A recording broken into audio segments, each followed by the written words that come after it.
اوكي، اكشن.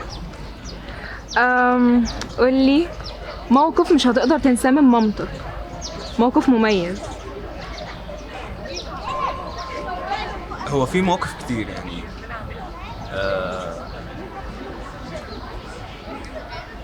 هو ممكن اكتر حاجه بجد مش هنساها وحاسس ان انا مستني اصلا العائد بتاعها دايما، وكل يعني في كل ثانيه في حياتي انا مستني العائد بتاع اللي حصل ده.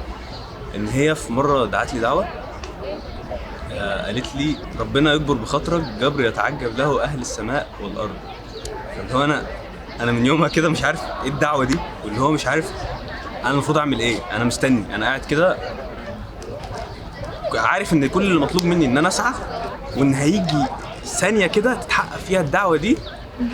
خلاص يعني ممكن تكون ده سبب ان انا مخليني اصلا عايش، ان انا مستني الدعوه دي تتحقق. هي لسه ما اتحققتش، انا متاكد ان هي لسه ما اتحققتش، بس متاكد ان هي هتتحقق. فعشان كده تلاقيني كل يوم مستنيها.